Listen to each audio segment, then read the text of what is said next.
Doa melepas sukma keluar dari raga, masuk ke alam lain, disebut meraga sukma.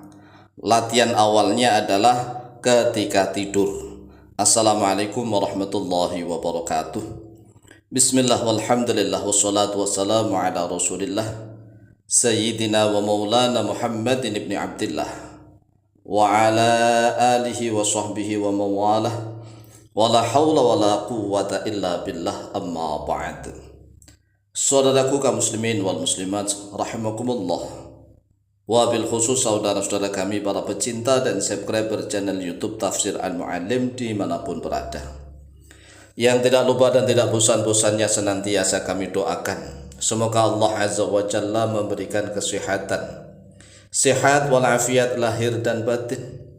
Semoga Allah Jalla Jalaluh memberikan rizki yang melimpah ruah, harta yang barokah, menjadikan anak-anaknya anak-anak yang soleh dan solihah, dzurriyyahnya dzurriyyah yang thayyibah, hidupnya sukses, bahagia dan selamat di dunia dan di akhirat. Amin amin Allahumma amin. Saudaraku kaum muslimin wal muslimat rahimakumullah, setiap manusia sebenarnya sudah sering meraga sukma. Karena manusia yang masih hidup itu butuh istirahat, tidur. Nah, tatkala tidur itulah sebenarnya manusia sudah sering melepas sukmanya, disebut meraga sukma. Meraga sukma artinya adalah sukma yang keluar dari raga. Karena manusia terdiri dari 3 komponen pokok. Yang pertama raga, yang kedua sukma, yang ketiga nyawa. Raga, sukma, nyawa. Ini bukan konsep dari ilmu kejawen, bukan, tetapi ini adalah ilmu Islam.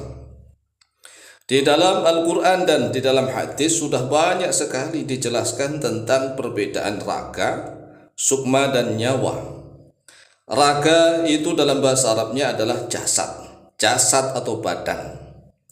Kemudian sukma dalam bahasa Arabnya adalah nafsun, nafsun kekuatan yang menggerakkan raga. Kemudian ada namanya nyawa, dalam bahasa Arabnya ruh, ruh. Jadi kalau bahasa Arab disebut jasad, nafsun, dan ruh.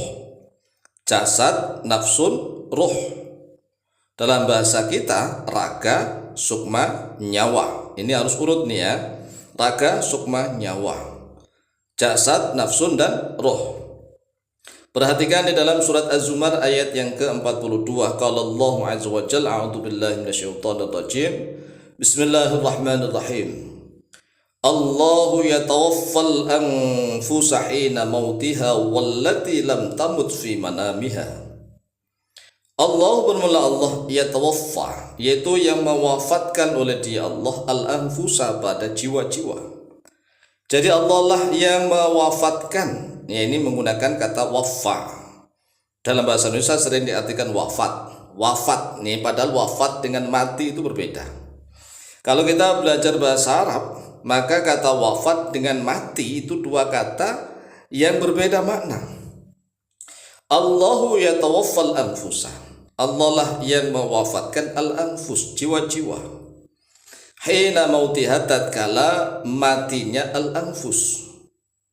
Wallati lam tamut fi manamiha, dan yang belum mati fi manamiha, di dalam tidur-tidurnya jiwa. Jelas di sini ada 2 hal yang berbeda. Ada jiwa yang dimatikan oleh Allah dan ada jiwa yang tidak mati. Artinya manusia tatkala tidur itu belum mati. Tetapi mengapa manusia ketika tidur itu panca inderanya tidak normal seperti biasanya? Nah, ini yang harus kita ketahui. Mengapa orang yang ketika tidur itu kan rohnya, nyawanya masih ada. Dia masih hidup karena rohnya masih ada, nyawanya masih ada. Hanya saja mengapa panca inderanya tidak bisa berfungsi dengan baik? Penglihatannya nggak biasanya, ya kan, nggak seperti biasanya, pendengarannya dan seterusnya. Ini karena sukmanya meraga sukma, meraga keluar dari raga.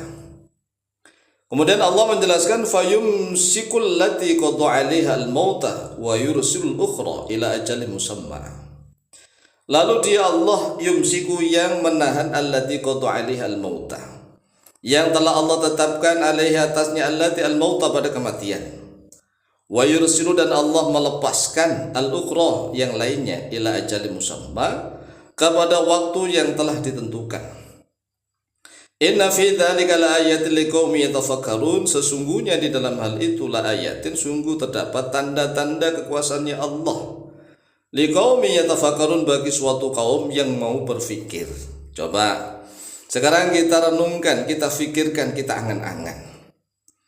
Orang yang masih dalam keadaan tidur maupun dalam keadaan koma. Kan ada orang ini ya, mulai dari melamun. Sukmanya orang melamun itu sebenarnya ada yang keluar. Orang yang melamun betul-betul melamun loh ya. Orang yang melamun itu kalau sudah begitu melamun sangat mendalam, maka kadang-kadang dipanggil enggak kedengaran. Ya, enggak kedengaran, enggak sadar begitu. Kemudian sukma berikutnya orang yang dalam keadaan tidur. Jadi kita harus tahu nih keadaan orang yang melamun, kemudian orang yang tertidur. Kemudian ada lagi yang agak berat, yaitu orang dalam keadaan pingsan. Pingsan ini lebih berat daripada tidur. Kemudian yang lebih berat lagi koma. Koma ini seperti orang yang mati suri. Nah, mati suri bagaimana nih? Ini semuanya sebenarnya sudah dijelaskan oleh Allah Jalla Jalaluhu dan oleh Rasulullah.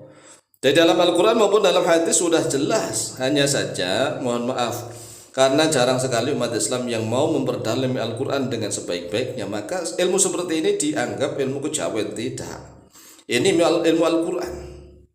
Nah, lalu bagaimana nih doa yang harus dibaca tatkala orang ingin meraga sukma tatkala tidur? Perhatikan di dalam hadisnya Rasulullah SAW yang diriwayatkan oleh Imam Bukhari dan Muslim. Hadisnya sahih. Qala Rasulullah SAW, telah bersabda oleh Rasulullah SAW, idza awa ahadukum ila firashihi falyanfud firashahu bidakhilati izarihi. Apabila mendatangi oleh salah seorang kalian kepada tempat tidurnya, maka hendaklah dia mengibas-ngibas pada tempat tidurnya itu dengan bagian dalam sarungnya. Fa innahu la yadri ma khalafahu alaihi. Karena sesungguhnya dia tidak mengetahui apa yang telah meninggalkannya atasnya. Tsumma yaqulu, kemudian berkata atau berdoa oleh dia. Doanya begini, bismika rabbi wada'tu jambi wa bika arfa'uhu in amsakta nafsi farhamha wa in arsaltaha fahfadha bima tahfadhu bihi ibadaka sholihin. Bismika rabbi, dengan namamu wahai Tuhanku, wada'tu jambi, telah meletakkan oleh aku pada lambungku, wa bika arfa'uhu, dan dengan namamu aku mengangkat lambungku. In amsakta nafsi farhamha, jika engkau menahan jiwaku, maka rahmatilah dia. Wa in arsaltaha fahfadha bima tahfadhu bi ibadaka sholihin, dan jika engkau melepaskan jiwa, maka jagalah dia, jagalah jiwaku itu, sukmaku itu, bima tahfadhu, dengan sesuatu yang telah menjaga oleh engkau, bihi, dengannya, ibadaka sholihin, pada hamba-hambamu yang soleh. Akhrajal Bukhari, akhrajat al-Mubarkan hubana hadis Al-Bukhari, Imam Bukhari nomor hadis 6320. Wa Muslimun, dan oleh Imam Muslim nomor hadis 2714. An Abi Hurairah radhiyallahu an, dari Abu Hurairah radhiyallahu an. Wa zadahu at-Tirmidzi, dan telah menambah oleh Imam at-Tirmidzi nomor hadis 3401. Fa idza staiqadha falyaqul, dan apabila dia bangun maka hendaklah mengucapkan alhamdulillahilladzi afani fi jasadi wa radda alayya ruhi wa adina li bi dzikrihi.